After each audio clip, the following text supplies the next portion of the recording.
Ange Postecoglou, if he is not sacked tonight, set up a protest. I'll be down there with the camera interviewing fans. If he is not sacked tonight, set up a protest.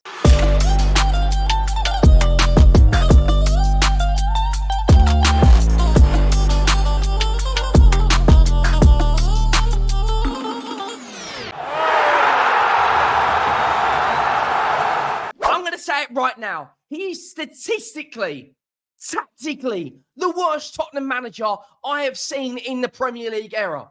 We are so tactically naive. We've just made Everton look like Real Madrid for 80 minutes. Absolutely battered us. Kingsley keeping us in the game. At what point now?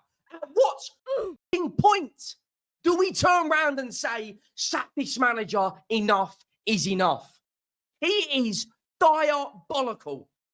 Diabolical. Next signing I want to see through the door is a manager, blood. Edin Terzic, fam. Areola, blood. Pay the money, fam. Pay the money. I want a new manager and the whole backroom staff gone, fam. None of this friends, Ross, Chandler, Phoebe and them, man. I want them gone in 60 seconds like Nicolas Cage. I think Ange is gone. I do. And I think he has to go. I've supported Ange. I like Ange. I think his man management is good.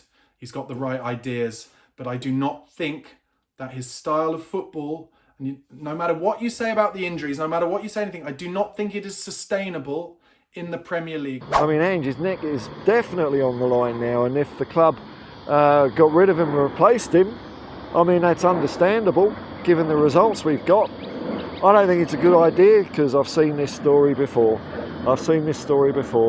And we'll get another manager in and we'll have 6 months of pretty good performances, and then it'll all go again. And then in from 18 months from when the manager takes over, we'll be the same fans that are Ange out now.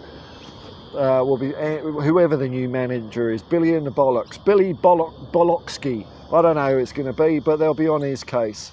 Ange Postecoglou, if he is not sacked tonight, set up a protest. I'll be down there with the camera interviewing fans. If he is not sacked tonight, set up a protest. I'll try and get as many people down there as I can, because this guy is an absolute fraud. 12 defeats. 12 defeats in 22 Premier League games. The only teams that have lost more than us is Southampton, Leicester, and Wolves. I'm tired of this, bro. I'm tired of this, fam. Everyone must take blame, but the next thing that needs to happen in my eyes is he has to go. This is unacceptable. It's untenable, fam. The amount of just look at the amount of games he's lost since 2003 Chelsea. We have not had no run since then. You get me, fam? No sort of form. I'm not gonna lie, it's killing me softly. Postecoglou knows he's a fraud. Postecoglou knows he's a fraud. He's a fraud, peeps. Nah, I don't give a damn. He's messed my club up. 12 defeats. 12. I've lost my voice. Yeah? You know you are a mug. You know you are a fraud. You clown, just get out my club right now. 21 questions. You know what? I ain't got any. I ain't got any. For the first time, I'm going to say we are going to be in a relegation battle if we continue to stick with Ange Postecoglou when no matter who is on the pitch, we do not stop crosses at source and we do not mark our back post. And how many times have I said that this season? How many times have I said it since Ange has been in charge? We concede too many goals in too many obvious ways. Everton have lost 3 less games than us and are currently only 4 points behind of a game in hand. Let's say they go and beat Liverpool in that game in hand. They're 1 point below us. If everyone keeps saying Everton are in a relegation fight, then so are we. We can't be in a relegation battle with a man that thinks he's playing Sega Football Manager. We can't. I have no faith he will win us this season. And as much as I want the owners to sell the club, they may be selling a championship club if we keep him in charge. He's got to go. But we now need to seriously start talking about relegation. If we do not sack this manager, relegation is on the cards. Genuinely, I'm not even taking the mick anymore. Relegation is on the cards. 12 defeats in 22. What is that as a win percentage? I'm sick to death of defending Maddison. And I will say it again, I do not think this guy's had a bad season. But performances like today, they only feed into the criticism that he gets. Because fundamentally, that is pathetic. You cannot play like that. A player of your supposed caliber and standing in this team, vice captain, you cannot play like that. And the same goes for Son, our captain. You can't play like that. Anonymous, missing big chances, missing openings, doing niche on the left, doing niche in central positions, losing the ball constantly. You cannot play like this. These are the players that we need to stand up and be counted for. Heung-min Son, a captain supposed to galvanise the team, grab the team by the scruff of the neck. He's absolutely useless. Strip him of captaincy tonight. Mikey Moore, a 17-year-old, does more in about 10 minutes than you do in about 5 games. Sack Ange, get rid of Son, rip the whole thing up. James Maddison, I'm sorry, he was barely on the park today. I made a note in something like the 85th minute, because Pedro Porro had a touch in the second half. I was like, oh, I didn't even realise he was still on the pitch. There were players who were invisible. There were players who were jogging about. And I've watched Manchester United for the past 5, 6, 7 seasons when their teams have stopped playing for their managers and they just jog about and they're invisible. And that was Maddison. Son, 2 golden opportunities. One doesn't take the shot and Tarkowski makes a ridiculous challenge. The second one hits you straight at Pickford. Captain, yeah? Captain, yeah? Okay. Captain. Okay. Supposed to grab the team by the scruff of the neck. Supposed to drag us out of results. Okay. Yeah, no worries. No worries. Yeah, okay.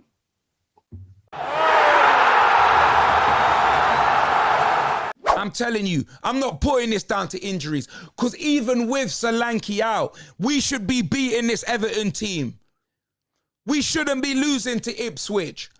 Brother, Palace, how many games, how many excuses are you going to make for this manager? You get me? The team is literally not built to withstand the level of injuries that we've had to endure. But what does that mean? It means that we have to try and go about approaching games differently. It means that at the very least, we have to be defensively organised. We have to at least have some stability. If you don't have stability, where are you going to end up in this league?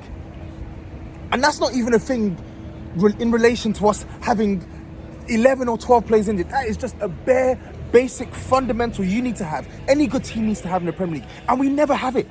Not away from home. Our away record is in the pits of hell. Our league position is in the pits of hell. It is bad. Now, on top of that, people also saying, Iraola's got a lot of injuries at Bournemouth. And he's got 8 injuries. And I'll be honest, I don't know the makeup of those injuries. Are they as many, I doubt it's, 3 of the back 4. And I doubt it's like so many players who've been genuine first team players. Maybe there's a few more squad players. But yeah, I agree. Iraola's doing an incredible job. And there is no excuse for Tottenham being miles behind Nottingham Forest and miles behind Bournemouth and Brighton, who at least have been doing it for a few years now. But there's no excuse to it. There's no excuse anymore. I'm sorry. My opinion is, even when we're full strength, blood, I've seen us lose stupid games through atrocious planning and non-training. And I'm tired of it, fam. I sympathise for Ange. I sympathise for any manager who'd be in this position. Because to lose the players that we can lose or we have lost this season, it curtails a lot of what you're trying to do in the season. It does. It does. But this is a manager who's shown that when the going gets tough, he does not have the managerial quality to mix things up and get Spurs the best possible outcome. He can't do it when we have a full squad. He can't do it when we have a 75% squad. He can't do it when we have a 50% squad. He can't do it when we have a 25% squad. He can't do it. He's not good enough. There's something going on in the training, as well as in the matches, and the relentlessness of it, and the fact that they're not allowed to stop. And I'm using words that, like relentless, that he has used himself in interviews, Ange, where he says, this is how we are, mate. It's relentless. You don't stop, and you try and out-tire the other team or out-energy them. Well, they can't, because their muscles get fatigued, and they're not allowed to recover in time, either on the pitch or on the training pitch or between games, and they get injured. I'm sorry, It cannot be coincidence. Yeah, you're going to talk about the injuries. Ange Ball is to do with these injuries. The amount of running that our defenders have to do. The recovery. Bro, we've got 2 games a week. 2 games a week. The man wasn't using his squad from the start. There's so many players. If Reguilon's going to have a number and he's going to be registered, he should have been playing from the jump. Do you understand? There are managers that just throw the kids in there. Yes, we play Bergvall and Gray in that because we've had to. What about our academy, fam? Dorrington, not a sniff. Austin, look at that. Only when he's forced. Brother, the man does not use the squad that was made available to him. And I'm tired of it, bro. Solanke got injured yesterday. I've said it on the watch along today. What is he doing letting Solanke train when he's had a game on Wednesday night and he's playing on Sunday, training the day before the game? Don't risk it. He is the player we could not afford to lose. Before Vicario got injured, I said that, and we were all saying, all the people I respect on the podcast were saying, the one player we cannot afford to lose is Vicario. We get him injured. That was unlucky. Now, since then, the one player we cannot afford to lose is Solanke. Wrap him in cotton wool, play him in the games, and just let him recover between the games. But now he's out, and some rumours say he's out for 6 weeks. So you can tell me, oh, we're still in the Europa League. You can tell me we're still in the League Cup. You can tell me we're in the FA Cup. I have no belief we're going to win it. Not with this manager. Because he's proven time and time again, he does not have the personality or the mindset to mix things up to get the best possible outcome for Tottenham.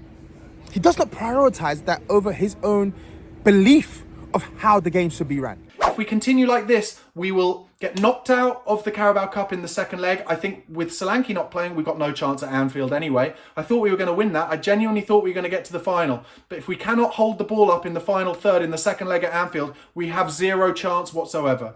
We will lose to Aston Villa in the FA Cup, and we will get knocked out in the playoff round of the Europa League. I'm sorry, but injuries or no injuries, the way the team played today, they were not playing for Ange, and that's the first time I've seen it. This man has lost 12 games in the Premier League already. Don't talk to me about cups, blood. Ange ain't lifting anything. The only thing he's picking up are long-term injuries, fam. The only cup I see Ange getting is a cup of tea, fam.